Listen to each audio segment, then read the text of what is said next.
చంద్రబాబు నాయుడు గారు చూడండి ఈ రోజు ఎక్కడ ఉన్నాడు. ఆయన పోలవరానికి సంబంధించినటువంటి ఎడకాలకు సంబంధించినటువంటి పనుల పర్యవేక్షణలో ఉన్నాడు. విమానాశ్రయానికి సంబంధించినటువంటి పనుల పర్యవేక్షణలో ఉన్నారు. అనేక మంది పారిశ్రామికవేత్తల్ని ఇక్కడికి ఆహ్వానిస్తా ఉన్నాడు. వాళ్ళతోటి చర్చలు జరుపుతా ఉన్నారు. ఈ రాష్ట్రానికి కావాల్సినది ముఖ్యమంత్రులు చేయాల్సిన పని. ఏ రోజైనా జగన్మోహన్ రెడ్డి అప్పు చేశాడా?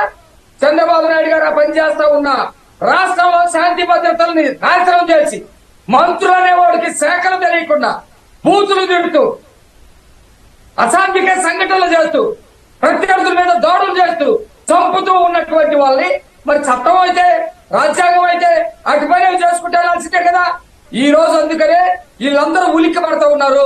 సజ్జల రామకృష్ణారెడ్డిని కూడా అరెస్ట్ చేస్తారు. సూత్రధారులు వీళ్ళందరూ, అందులో ఎటువంటి ఇది లేదు. సూత్రధారులు కూడా అరెస్ట్ కావాల్సిందే. డైరెక్ట్ గా ఉన్నటువంటి వాళ్ళు లేలా అప్రెడ్డి ఉన్నాడు. ఇదే గుంటూరు జిల్లాకు సంబంధించి లేలా అప్రెడ్డి సంఘటనలో ఉన్నాడు.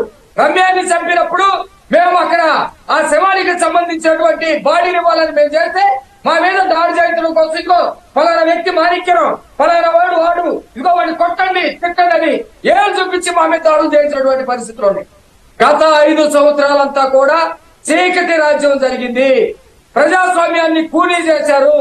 చట్టాలని వాళ్ళ చుట్టాలాగా వాళ్ళ బాత్రూముల్లో కట్టేసుకున్నారు. వాళ్ళ బాత్రూములు కడిగేలాగా పనిచేసినటువంటి పరిస్థితి కనపడతా ఉంది.